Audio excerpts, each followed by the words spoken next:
Que ces chants retentissent en tout lieu. Gloire à Dieu, gloire à Dieu. Que ces chants retentissent en tout lieu. Gloire à Dieu, gloire à Dieu. Gloire à Dieu, que ces chants retentissent en tout lieu. Gloire à Dieu, gloire à Dieu, que ces chants retentissent en tout lieu. Nous voulons avec bon sauveur, t'aimer par-dessus toute autre chose, comme ton amour dans mon cœur, et puis de chaque jour nous il faut gloire à Dieu, gloire à Dieu. Gloire à Dieu, que ces chants retentissent en tout lieu. Gloire à Dieu, gloire à Dieu, que ces chants retentissent en tout lieu. Gloire à Dieu, gloire à Dieu.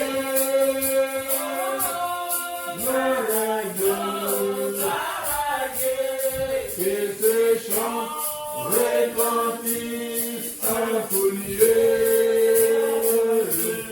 Gloire à Dieu, gloire à Dieu, que ces chants retentissent en tout lieu. Nous chantons le cantique 15 pour un seul mot, pour appeler le pasteur à la chair.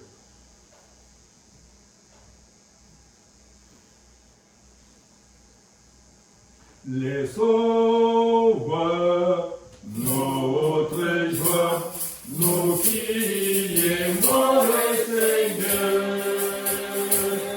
Joignons au chant et nos accords, joignons au chant et nos accords, et environnons le trône et environnons le trône. Oui, nous marchons vers Sion, merveilleuse, merveilleuse Sion. Nous montons tout droit vers Sion, la merveilleuse cité de Dieu. Oui, nous marchons vers Sion, merveilleuse, merveilleuse Sion.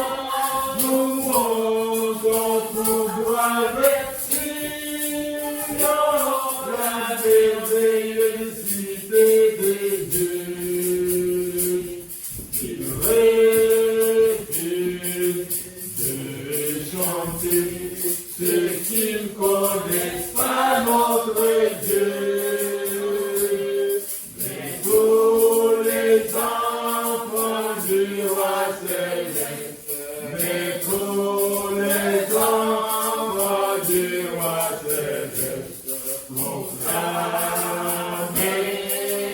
proclameront les joies et proclameront les joies. Oui, nous marchons vers Sion, merveilleuse, merveilleuse Sion.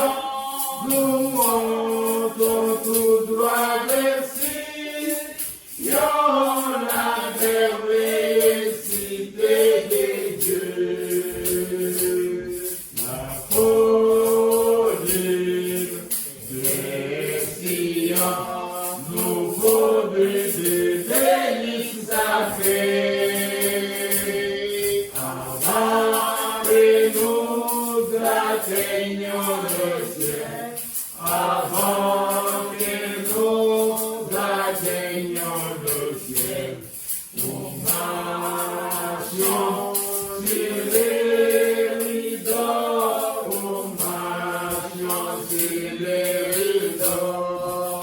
Oui, nous marchons vers Sion, merveilleuse, merveilleuse Sion. Nous montons tout droit vers Sion,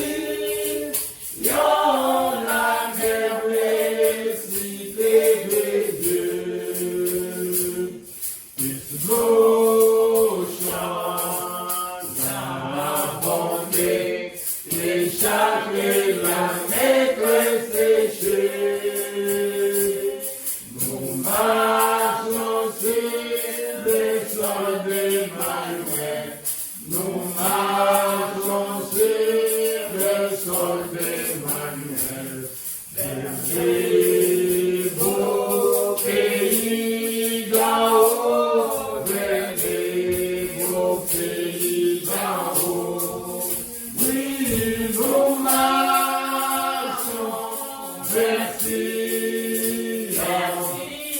merveilleuse, merveilleuse Sion. Nous montons tout droit vers Sion, la merveilleuse cité de Dieu. Oui, nous marchons vers Sion, merveilleuse, merveilleuse Sion. Nous montons tout droit vers Sion, la merveilleuse cité de Dieu.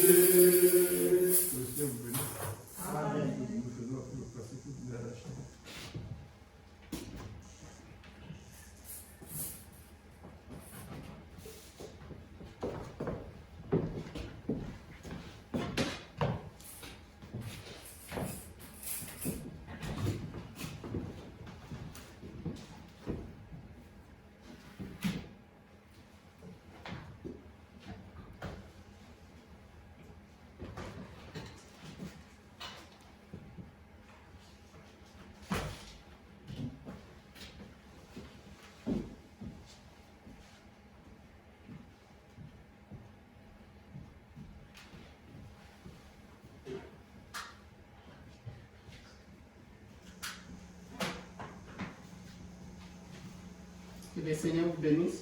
Amen.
Je pense que vous avez vu, on a mis ça.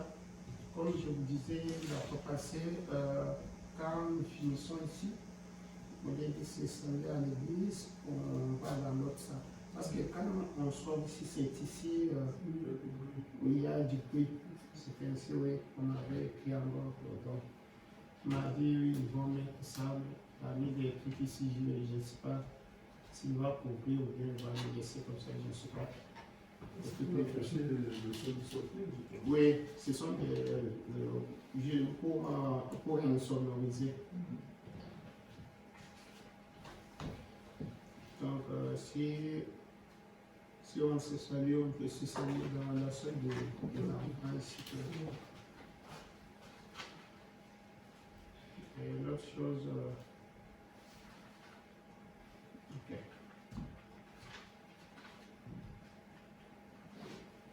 Pour ne pas passer le temps, on va directement passer à la parole. Nous allons lire dans 1 Samuel, chapitre 3. 1 Samuel.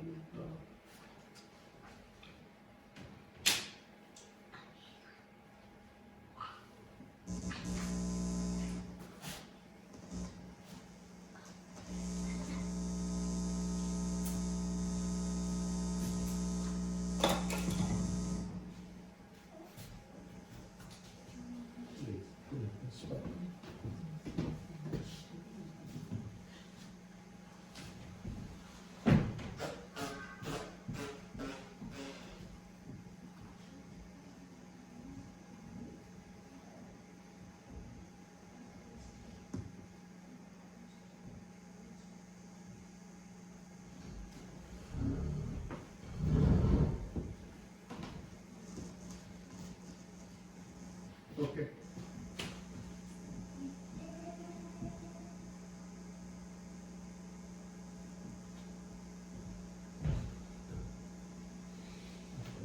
Et 1 Samuel chapitre 3, on va lire des 1 à 2.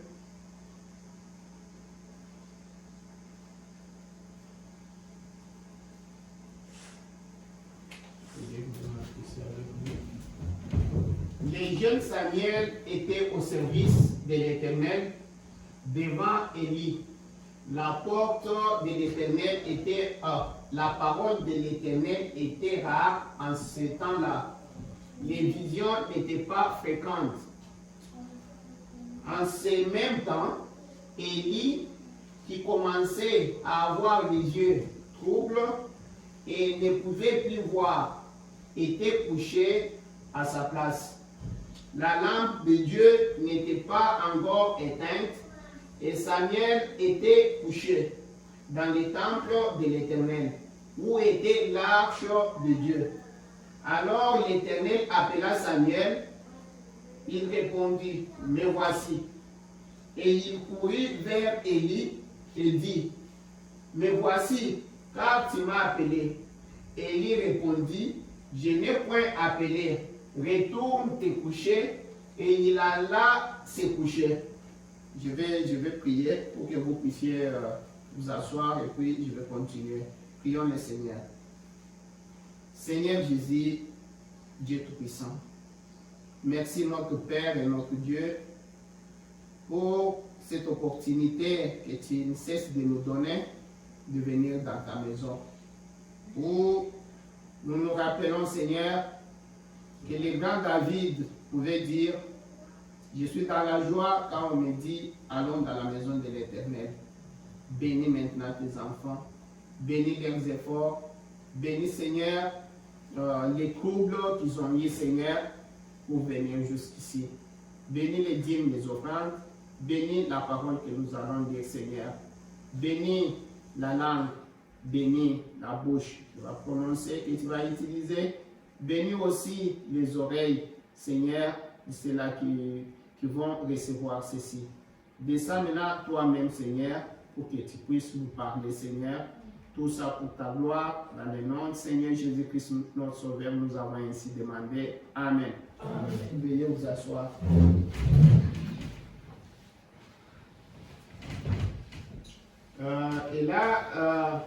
Et il alla se coucher. Comme Élie lui a dit, rentre, va te coucher. L'Éternel appela de nouveau Samuel, et Samuel s'éleva, alla vers Élie, et dit, me voici, car tu m'as appelé.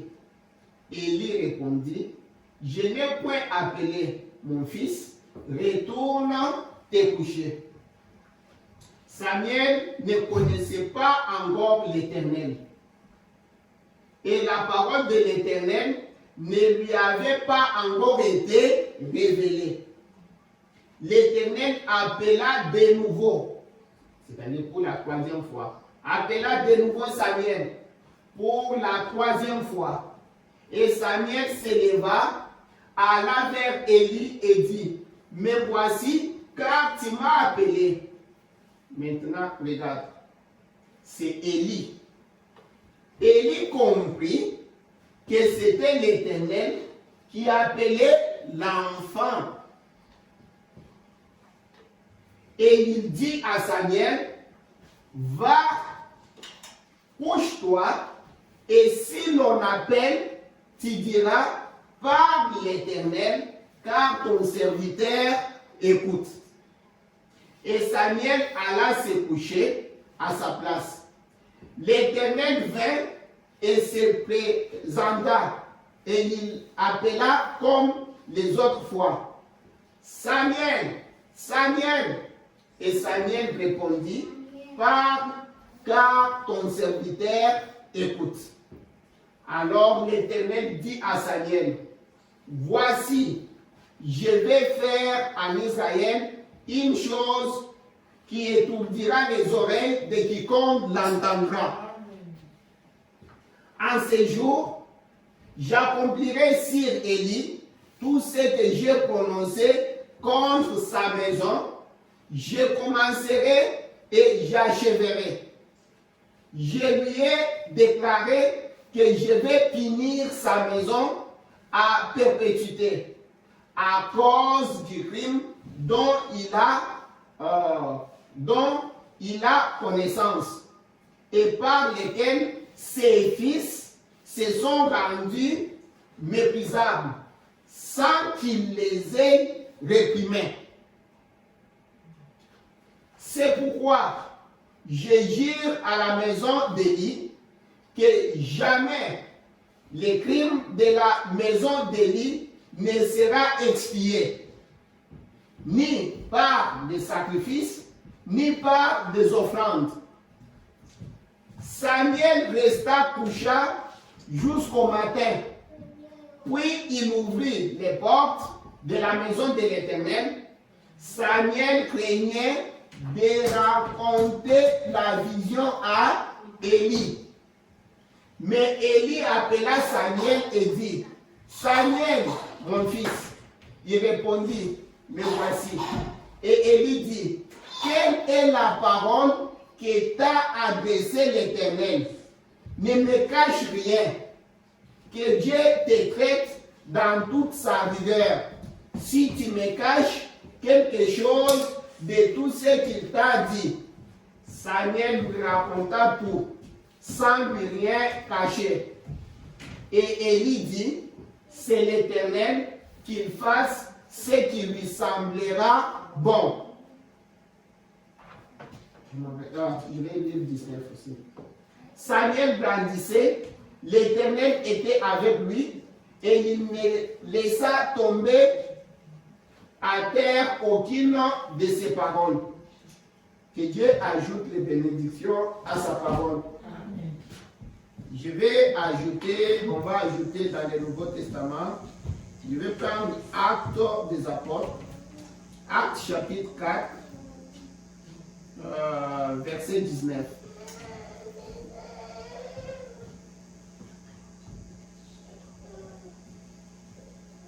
Pierre et Jean leur répondirent, jugez s'il est juste devant Dieu de vous obéir plutôt qu'à Dieu. Car nous ne pouvons pas ne pas parler de ce que nous avons vu et entendu. ils leur firent de nouvelles menaces et les relâchèrent, ne sachant comment les punir à cause du peuple, parce que tous glorifiaient Dieu de ce qui était arrivé.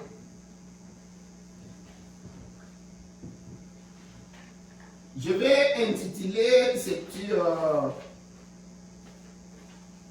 un petit message qu'on peut partager ce soir. On a déjà parlé là-dessus un petit peu. Je vais l'intituler La réticence de Samuel. La réticence de Samuel. Vous voyez que ici il y a Élie, qui était l'homme de Dieu, qui travaillait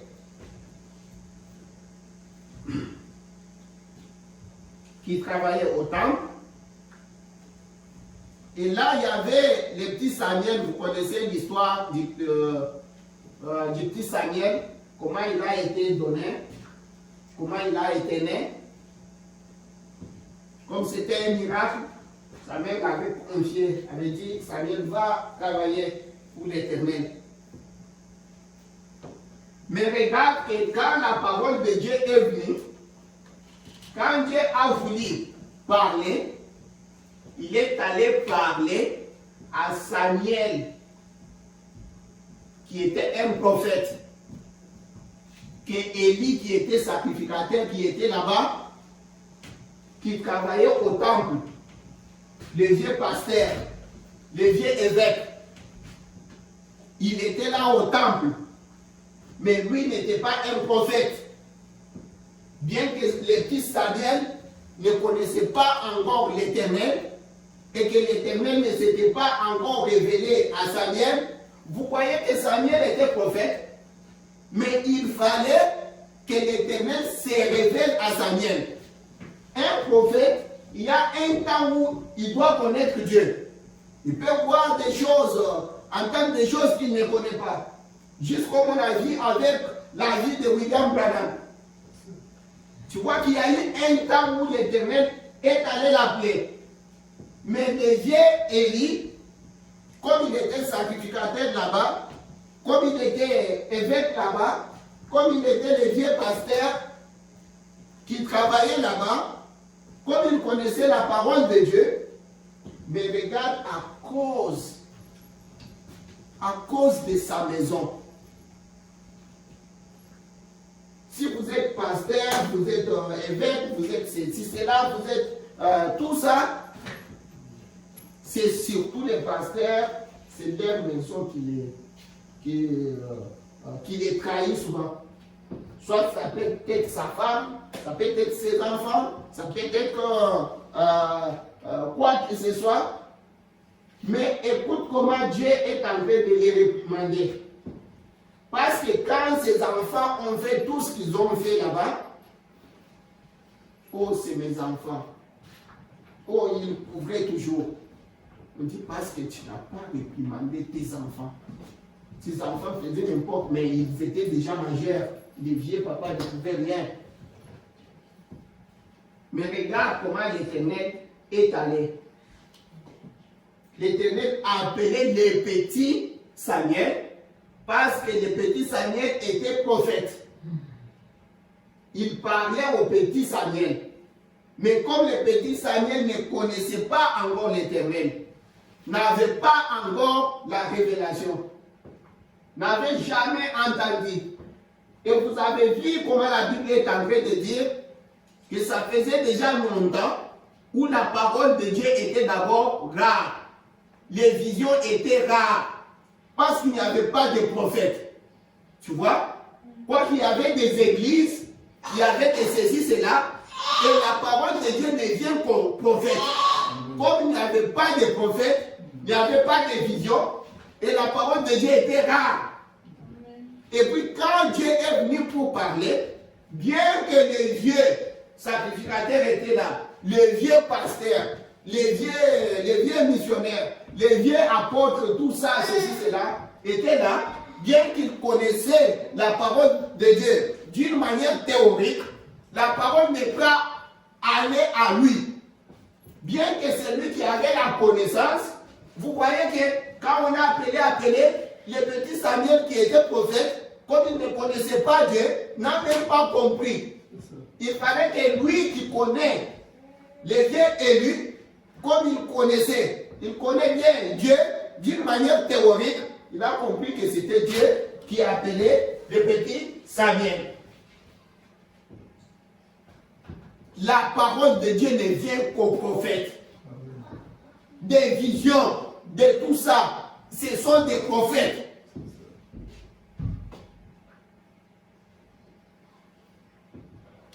Mais ce n'est pas tellement notre point. Mon sujet, c'est la réticence de Samuel. La réticence de Samuel.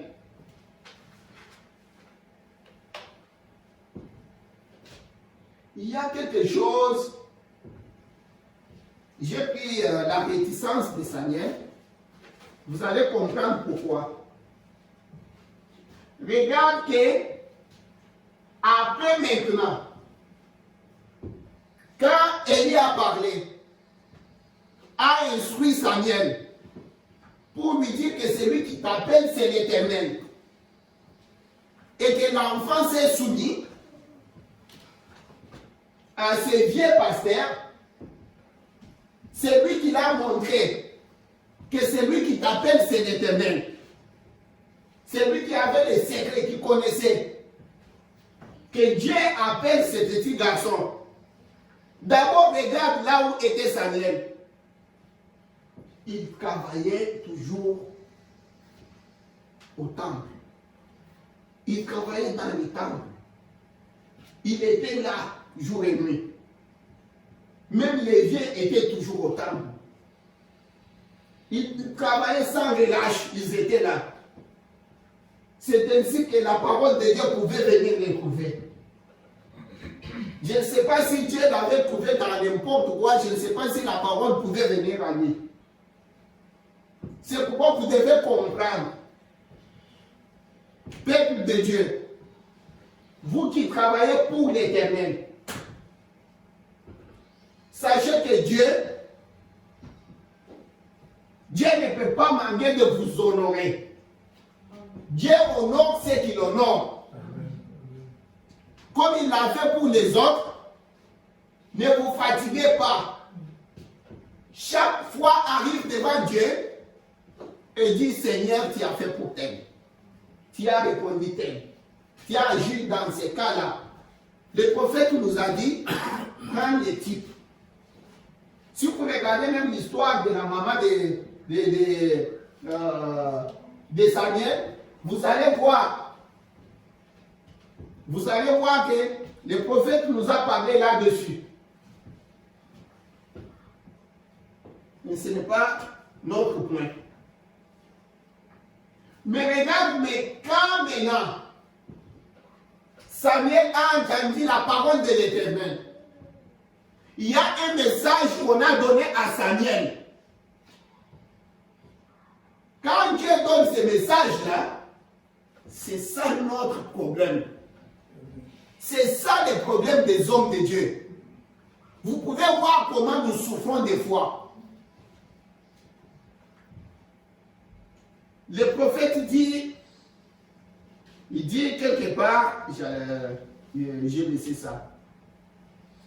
Je vous avais dit une fois ici, comment le prophète nous montrait comment les frères quittaient très loin, prenaient même des avions, ceux qui quittaient le Canada, ceux qui quittaient au fin fond des États-Unis, dans tous les États, ils venaient conduire de très longues distances.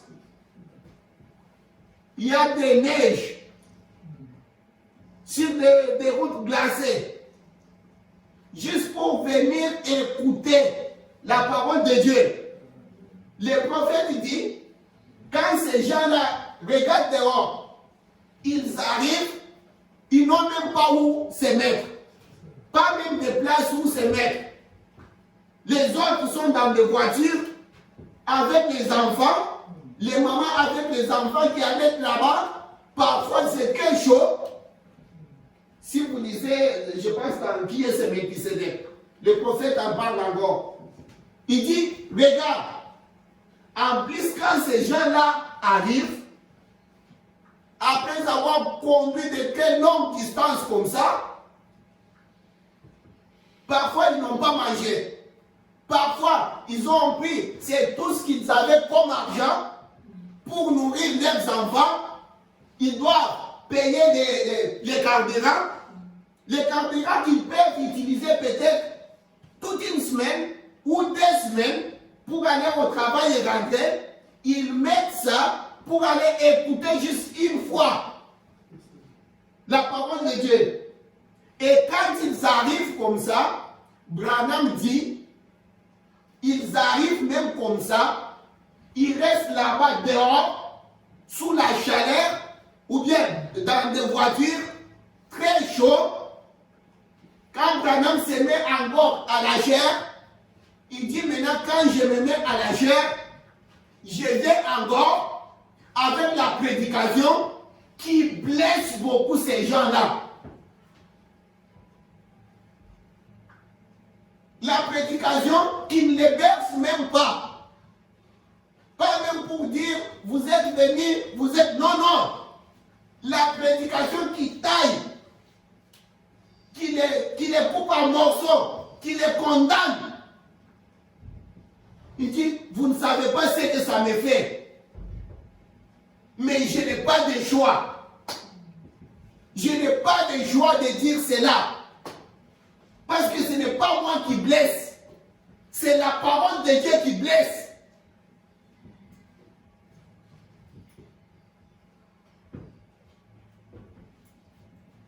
Je le sais, j'allais vous lire parce qu'on n'aura même pas le temps de lire tout ça. Il dit, vous parlez de tentation. Branham dit, vous parlez de tentation. Vous dites que parfois c'est difficile.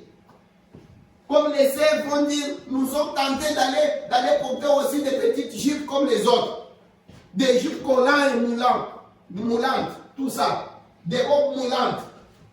Il dit, vous parlez de cela. Qu'en est-il des prédicateurs?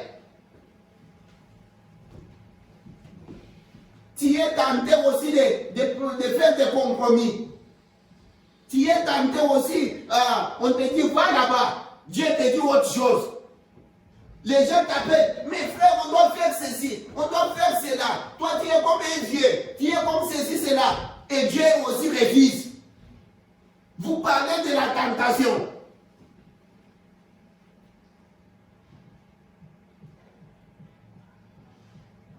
Les gens conduisent de longues distances.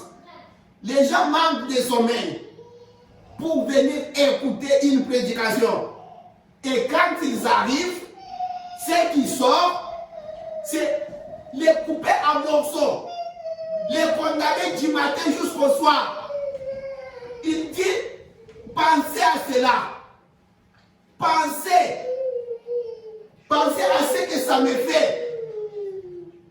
Moi, Branham, comme un homme, mais je n'ai pas de choix de dire cela. Je n'ai pas de choix.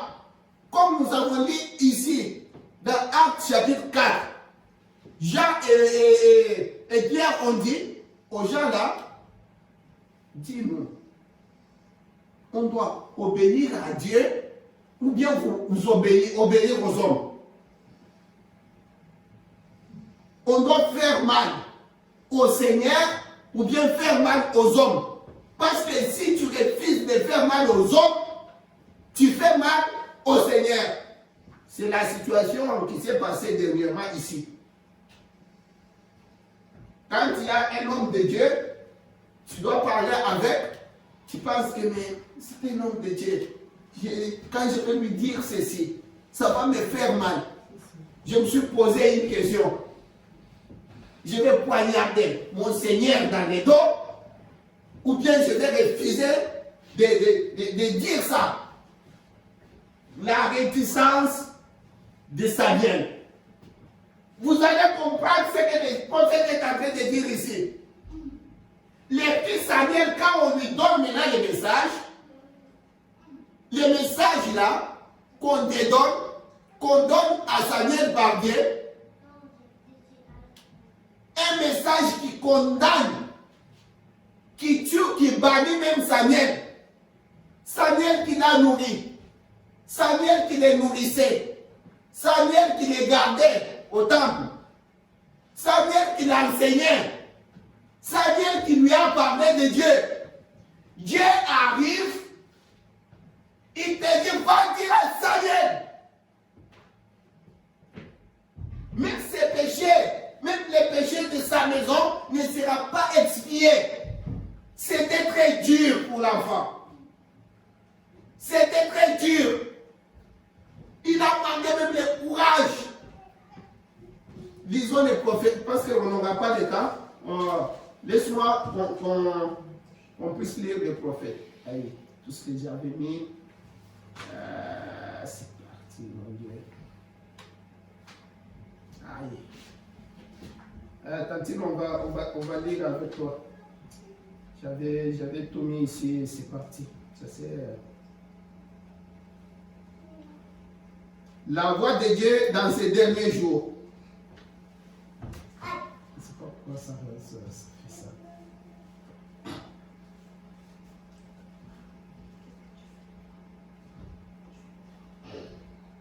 La voix de Dieu dans ces derniers jours. C'est prêché le 20 janvier. Prêché le 20 janvier 1963. Commençons par paragraphe 84. Samuel fut alarmé. Samuel fut alarmé en entendant la voix de Dieu lui dire d'aller de l'avant et de condamner Élie. Élie qui m'a nourri. Élie qui m'a nourri. Élie qui m'a aidé. Élie qui est même mon père adoptif. Élie qui m'aide, qui m'enseigne. Élie qui me dit même, qui m'a parlé même de ses dieux. Là, Dieu dit, tu dois aller de l'avant et condamne. Je mets mes paroles dans ta bouche pour que toi, tu ailles condamner Élie. L'homme qui l'avait nourri. Tantine Salila? Oui. L'homme qui l'avait nourri. L'homme qui avait été un père pour lui.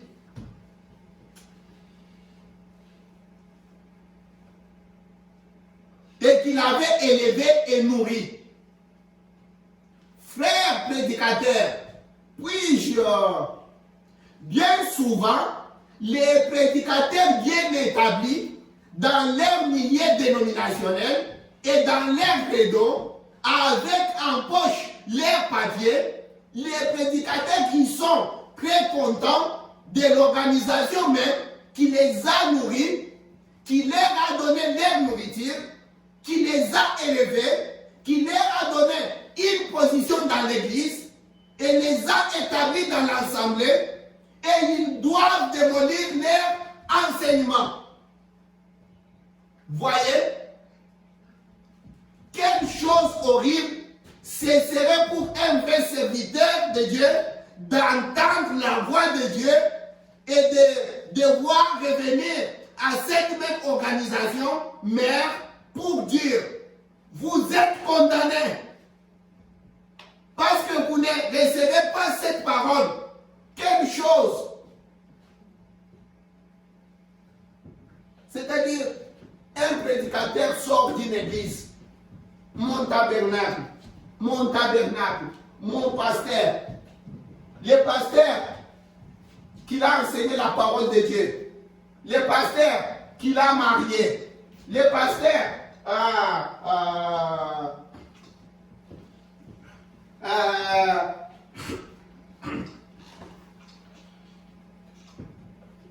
qui l'a enseigné même toute la parole.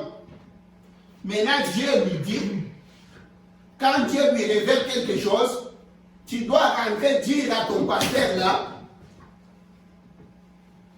que ce que vous faites, ce n'est pas la parole de Dieu, ça devient difficile. Le prophète dit, c'était dur pour Samuel, mais il était un prophète. Il devait le faire. Que cela blesse ou pas, il devait le faire de toute façon.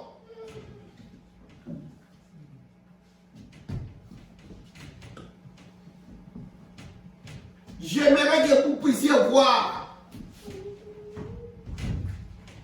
la position que la parole de Dieu nous donne. Vous puissiez voir comment parfois c'est difficile pour nous. Vous puissiez voir, et la question que moi je me suis toujours posée, je vais refuser de blesser la personne ou je vais blesser le Seigneur. C'est là où c'est difficile.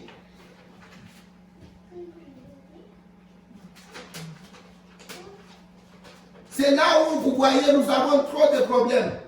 Oh évêque tel, oh pasteur tel. Oui, je suis sorti de chez pasteur tel. Oh, je suis sorti de chez évêque tel. Oh, ceci, cela. Quand la vérité, Dieu vient maintenant avec la vérité, te met en face. Puis te dit, rentre, va leur dire. Va dire à ton organisation là, que ce que vous dites ici, ce n'est pas bon. Tu vois, les pasteurs sont là avec les habits comme si c'était mouillé. Là, ils doivent faire le choix. Soit condamner l'organisation, condamner l'église qui a été l'église mère, ou exécuter ce que Dieu dit. On n'aura pas le temps. On va toucher seulement superficiellement comme ça. Tantine, cet âge de l'église, l'âge de l'église d'Éphèse. Page 91, j'avais déjà...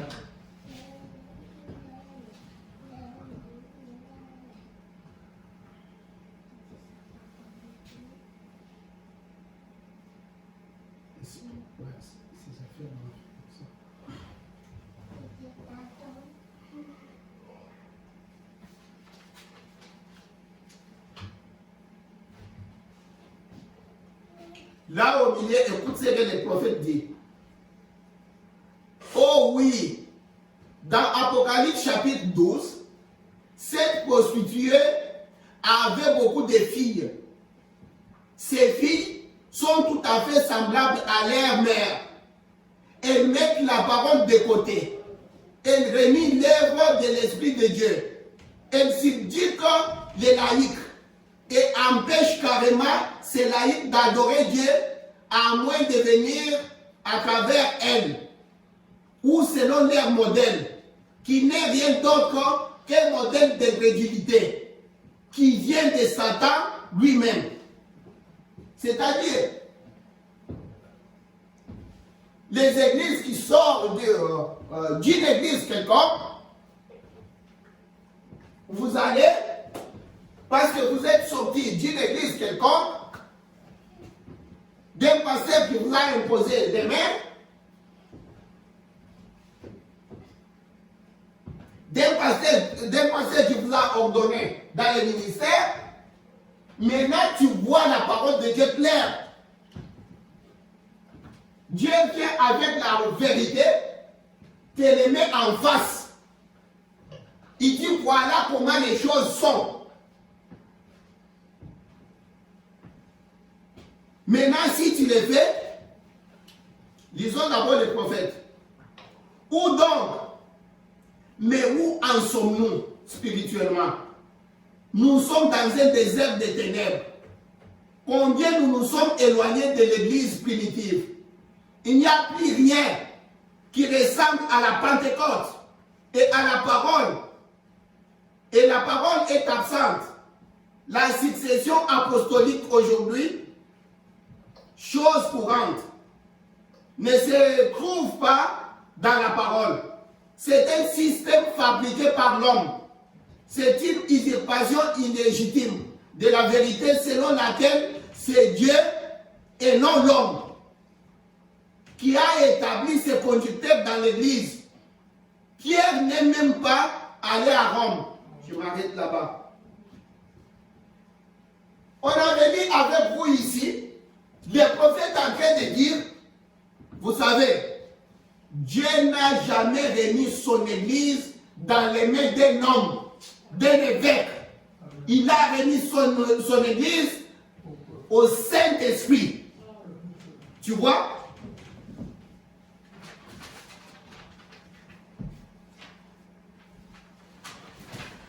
On n'aura pas le temps. Je prends quelque chose d'autre, on passe. Les plus grands flashs. 24 avril 1961.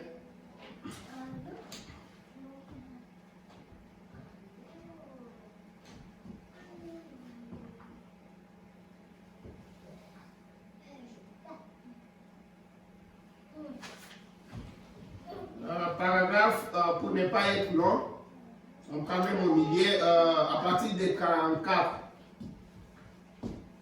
Ils ressusciteront des morts et nous serons vivifiés à un instant, à un clin d'œil, pour être enlevés à la rencontre à sa rencontre dans les airs et être avec lui pour toujours. Nous avons toujours un lien de rendez-vous. Et nous devons nous en tenir à ceci et le croire de tout nos cœurs. Maintenant, écoute. Mais les gens à ce temps-là étaient très occupés. Ils étaient préoccupés par d'autres choses. Jetaient leurs filets et retournaient faire les péchés. Et aujourd'hui, c'est la même chose avec nous. Nous sommes préoccupés par tant d'autres choses. Par ceci, par cela et autres. Il y a tant d'ismes, tant de dénominations, tant d'organisations. Et l'ancien principal, notre évêque là, notre évêque, l'ancien principal, si je prêche ceci, tu vois la vérité, oh, si, non, si je prêche comme ça, quand l'ancien va m'écouter, quand l'ancien va entendre que je prêche comme ça, notre ancien principal, il va me mettre dehors. Et l'ancien principal, et nous devons absolument faire attention, écoute, et nous devons absolument faire attention, c'est où? Regarde. Et nous devons absolument faire attention au genre de réunions auxquelles nous coopérons. C'est-à-dire, si je peux coopérer avec telle église, quand l'ancien va m'entendre, que je coopère maintenant avec des frères qui croient ceci, qui croient cela, quand l'ancien va m'entendre,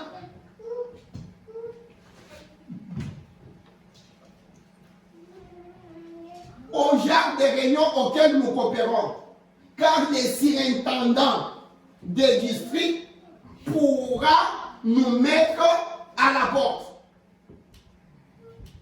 Frère, tu vois la vérité. Tu vois ce que Dieu dit. Toi maintenant, tu es en train de servir ton ancien là, ou bien tu es en train de servir l'Éternel. Tu vas aller dire ce que Dieu t'a dit. Samuel devrait exécuter ce que Dieu lui a dit, ou bien c'est Élie. Et puis, si nous allons à telle réunion, le pasteur pourra nous mettre à la porte. Et si l'évêque nous infligera ceci, ou bien l'Église nous excommuniera. Si nous allons, il y a une convention là-bas. Non, et croyez ça. Si nous allons là-bas, l'ancien va écouter. Va nous dire comment vous allez vous réunir avec tel gens, avec tel frère. Oh, et quoi ceci? Frères et sœurs, nous avons un seul Dieu à craindre et un seul Dieu à servir. C'est à lui seul. C'est à lui seul que nous devons répondre. Amen. Malheureusement, que c'est dans la semaine, on n'a pas beaucoup de temps. Sinon, il fallait que je sorte les prophètes ici, qu'on lise un peu plus.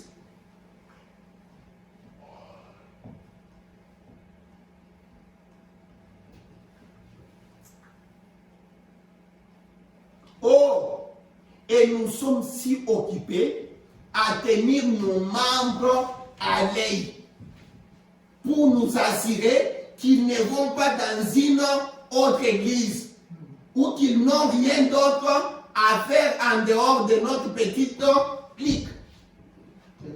Est-ce que vous voyez? Francis, oui. Regarde. Oh, nous sommes si occupés à tenir nos membres à l'œil pour nous assurer qu'ils ne vont pas dans une autre église ou qu'ils n'ont rien d'autre à faire en dehors de notre clique, en dehors de notre façon de voir les choses. Ah, pourquoi tu es allé parler avec ces frères-là? Hein? Pourquoi tu es allé dans cette convention? Et crois ça. Tu dois rester entre nous qui voyons comme ceci. Nous sommes si occupés à ces.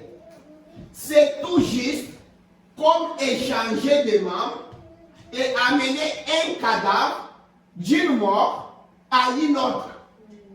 Tout à fait.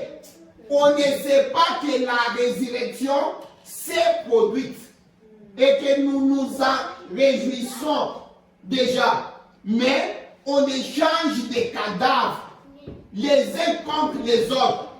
C'est presque ainsi que ça se passe.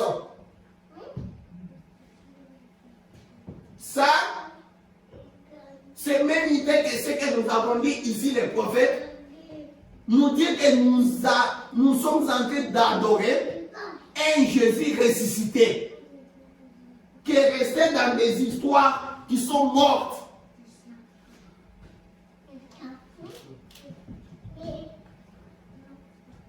Mes chers frères et sœurs, n'oubliez pas, mon sujet c'est la réticence de Samuel. Samuel était réticent.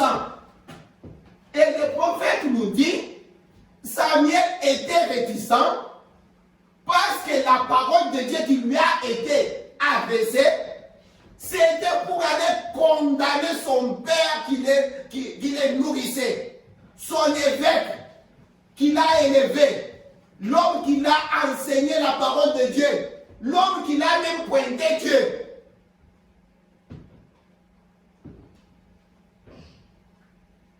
La réticence de Samuel. C'est ce que nous voyons dans le message aujourd'hui.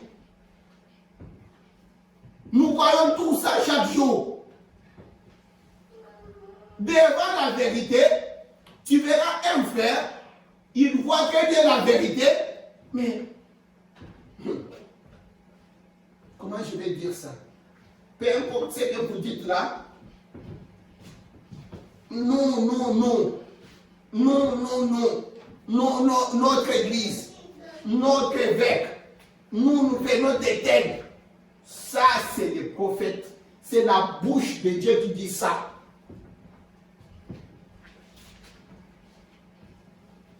Fils de Dieu, fille de Dieu, servez l'Éternel, ne servez pas un homme.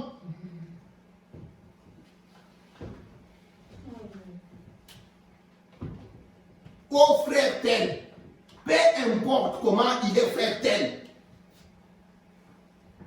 Si Dieu a dit quelque chose, il l'a dit.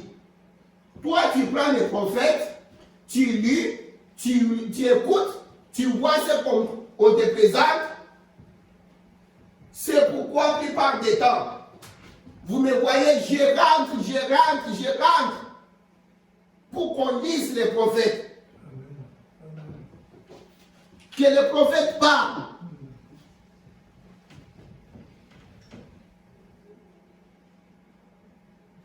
« 37. Oh, c'est difficile qu'ils comprennent que notre Christ est vivant. Il n'est pas mort. » C'est ce que j'étais en train de vous dire ces jours-là. Le Jésus que nous vous prêchons, c'est Christ les ressuscités, les vainqueurs, les vivants, les Jésus. Pas quelque chose de mythique. Le prophète dit, les adorateurs des cadavres, ils adorent une fiction cadavre. Mais le Jésus que nous prêchons, c'est Christ qui est ressuscité, manifesté dans sa parole ici présent.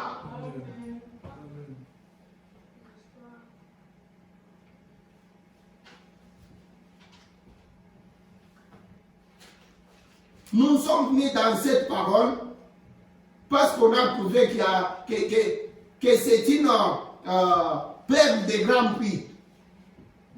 Nous devons tout laisser. Nous devons tout laisser. Nous devons tout laisser pour prendre ça, pour prendre nos vivres. Faisons comme la femme au puits. Cette femme-là a dit à Jésus, Jésus lui a dit, regarde femme, si moi je te donne l'eau, ça va jaillir. Ça va te donner la vie éternelle. Tu n'auras pas encore soif. La femme a dit, Seigneur, donne-moi cette eau. Donne-moi cette eau. Je ne vais pas encore venir ici puiser de l'eau ici chaque jour. Je suis d'ailleurs fatigué. Donne-moi cette eau-là. Prenez la parole de Dieu. Ne suivez pas des gens. Ne suivez pas des gens. Suivez Dieu. Soyez sûr que vous l'avez trouvé.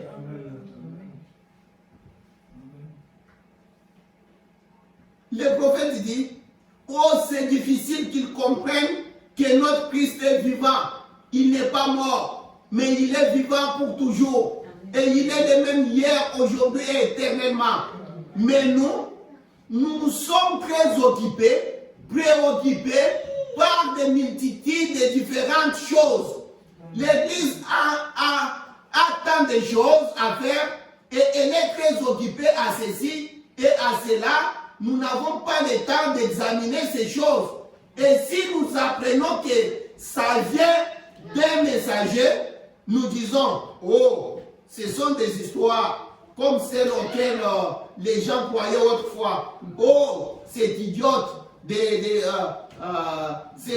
de femmes étaient là-bas et il est difficile de dire ce qu'elles inventent quelque chose. Voyez-vous, nous sommes trop occupés à autre chose. Pourquoi ne pas prendre un petit moment pour étudier cela? Assoyez-vous devant lui et venez et plaidons. Dieu dit, venez devant moi. Dans Ésaïe, venez devant moi et plaidons. Pourquoi? Ils m'ont laissé moi la source d'eau vive. Ils sont allés puiser, se chercher des citernes dévastées. Non, revenez. Pourquoi vous allez très loin comme ça? Pourquoi vous allez dans des ismes?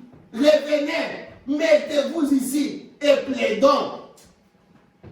Voyons quoi? Si je suis fautif, alors vous allez me laisser. Mais venons, asseyons-nous, plaidons.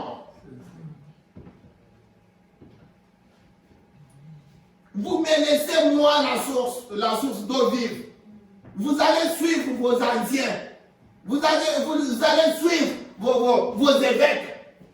Même si vous voyez que ce qu'ils disent là, Peut-être auparavant, vous ne comprenez pas.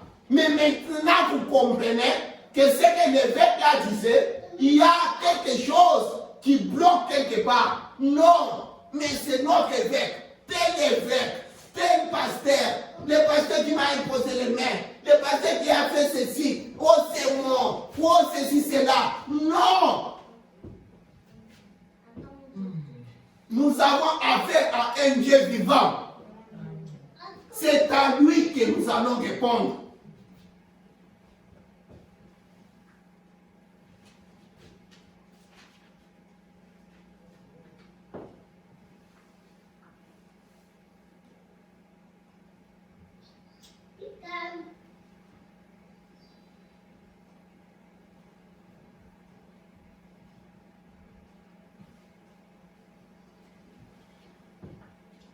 Il dit, voyez-vous, nous sommes trop occupés à autre chose. Pourquoi ne pas prendre un petit moment pour étudier cela? Assoyez-vous devant lui et venez et plaidons, dit Dieu. Même si votre incrédulité est comme les cramoisis, elle deviendra blanche comme la neige. Même si elle est rouge comme la pourpre, elle deviendra blanche comme la laine. Mais nous sommes si occupés, nous devons veiller à ce qu'aucun de nos dignitaires ne devienne trinitaire, à ce que nos trinitaires ne deviennent pas des unitaires, et ainsi de suite. Nous devons nous assurer que nous faisons attention à cela, et le problème est que Christ est toujours vivant dans son Église. Et comme je l'ai dit, nous transportons des cadavres d'une mort à une autre. Et nous y sommes. Hein? Eh bien, c'est ainsi qu'autrefois. Autrefois, c'était comme ça. C'est ainsi aujourd'hui. Attends, je vais juste dire un petit quelque chose. Prenons le christianisme contre l'idolâtrie. 17 décembre 61, paragraphe 208. Juste un petit conseil de Branham. Disons ici ensemble. Écoute ce que le prophète dit. Maintenant, nous te prions, Père, de nous pardonner nos péchés. Et puis ces messages descendent profondément dans le cœur. Et puissent les gens, puissent cette église, ça c'est un conseil, puisse cette église, comme ce petit tabernacle, est maintenant en train de construire une église. Ils étaient en train de construire Branham Tabernacle, d'agrandir et tout ça. Puisse-t-il, écoute, puisse-t-il ne jamais chercher quelque chose de beau, mais juste ce qu'il faut pour abriter les gens. Oh Dieu, puisse-t-il ne jamais se mettre à regarder et dire, nous sommes membres d'un grand tabernacle qui porte les noms, qui porte les grands hommes. Oh Dieu, que ça soit une coque vide, puisse-t-il ne jamais perdre de vue les vies. Quel est ce but-là? Jésus-Christ, que ce soit lui qui remplit l'air table. Et alors, la puissance et le fait du Saint-Esprit tomberont sur l'autel de leur cœur. C'est là où se trouve les véritables autels. Seigneur, c'est dans leur cœur, c'est dans le cœur de chaque individu. Ce n'est pas nos grandes églises là. Nous regardons nos grandes églises. Nous regardons les renommées de nos pasteurs. Nous regardons comment on est confortable.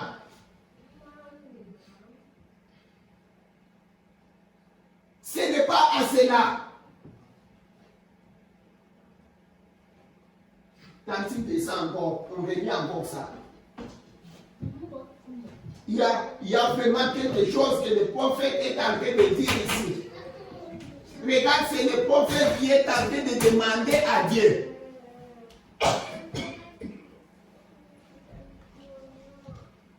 Maintenant, nous te prions, Père, de nous pardonner nos péchés. Puisse ce message descendre profondément dans le cœur. Et puisse les gens, puisse cette église, comme ce petit tabernacle, est maintenant en train de construire une église, puisqu'il n'est jamais cherché quelque chose de beau, mais juste ce qu'il faut pour abriter les gens. Oh Dieu, puisqu'il n'est jamais se mettre à regarder et dire, nous sommes membres d'un grand tabernacle qui porte les grands dons. Oh Dieu, que ça soit une coque vide, puisqu'il n'est jamais perdre de vie les vies. Quel est ce vide? Jésus-Christ. Que ce soit lui qui remplit les temples. Et alors, la puissance et l'effet du Saint-Esprit tomberont sur l'autel de leur cœur. C'est là où se trouve le véritable autel. Seigneur, c'est dans leur cœur, c'est dans le cœur de chaque individu.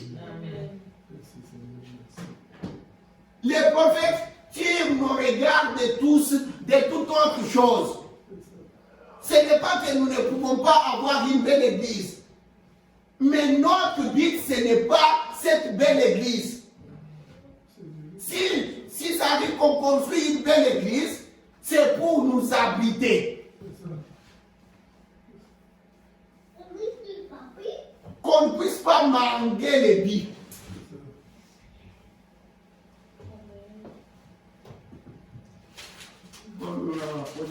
Au lieu de passer le temps, nous devons prendre le temps pour prier un peu. Prions le Seigneur. Que Dieu nous aide de ne pas manquer les vies. Qu'on ne manque pas les vies pour lesquelles on vient ici. Qu'on ne soit pas, qu'on n'entre pas dans un mouvement, qu'on n'entre pas dans des ismes, qu'on puisse sortir dans des ismes. Qu'on puisse sortir dans des nous sommes des, qu'on puisse sortir dans des trucs tels que nous connaissons, nous voyons bien tout ça. Que notre prière soit, Seigneur, puisses-tu te révéler à nous comme tu t'es révélé au petit Samuel. Seigneur Jésus, Dieu Tout-Puissant, Créateur du ciel et de la terre, Dieu qui est amour, toi qui es la lumière, toi qui es le chemin, toi qui es la vie, toi qui es la vérité. Seigneur, nous sommes devant toi. Nous venons devant toi ce soir, ô Dieu, te demandant pardon pour nos péchés, pour notre incrédulité, Seigneur. Nous te demandons pardon pour de bonnes choses qu'on a manqué de faire, pour l'évangile qu'on n'a pas prêché partout. Seigneur Jésus, nous te demandons pardon pour les mauvaises choses qu'on a faites, en regardant, en pensant, en condamnant les autres. Notre Dieu, que le sang de ton Fils puisse nous laver et expier nos péchés, Seigneur. Pardonne-moi, pardonne cette Église, pardonne ma famille. Seigneur, ouvre nos yeux. Sois toujours parmi nous, Seigneur. Conduis-nous selon ta volonté. Ouvre nos yeux, Seigneur. Révèle-nous les choses profondes. Élève-nous dans des dimensions élevées, Seigneur. Écris sur les tables de nos cœurs, Seigneur. Nous voulons marcher là où toi tu as marché. Nous voulons dire seulement ce que la parole que tu as mise dans la bouche de ton prophète. Ne nous laisse pas nous écarter ni à gauche ni à droite, Seigneur. Garde-nous dans la simplicité, Seigneur. Sois avec nous. Nous sommes tes enfants. Nous avons nos manquements, nous avons les hauts et les bas, Seigneur Jésus. Nous tombons du jour au jour, Seigneur. Mais que notre prière soit, Seigneur, relève-nous. Aide-nous, fortifie-nous. Maintenant, comme nous comptons déjà sortir, Seigneur, je t'abandonne l'Église tout entière entre tes bonnes mains, Seigneur. Bénis-les. Fortifie tout un chacun. Remplis tout un chacun, Seigneur. Mets ton zèle dans nos cœurs, Seigneur, pour te servir avec sincérité. Bénis-nous. Guéris ceux qui sont malades, Seigneur. Fortifie les affligés. Remplis les poches qui sont vides, Seigneur. Aide-nous à payer des dettes, Seigneur. Aide notre Église d'aller de l'avant de gloire en gloire, Seigneur. En te suivant, Seigneur, en te connaissant, Seigneur. Seule ta parole doit prendre la prééminence, Seigneur. Là où nous avons manqué, oh Dieu, révèle-nous, Seigneur, et donne-nous la sincérité, Seigneur, de le dire et de le voir, Seigneur, comme tu le montres, Seigneur. Nous t'avons ainsi demandé, Seigneur. Quand nous allons nous retrouver ici les dimanches, ça va être en gros pour la gloire de ton nom. Nous abandonnons l'Église tout entière entre tes bonnes mains, dans le nom du Seigneur Jésus-Christ, notre Sauveur. Amen. Amen.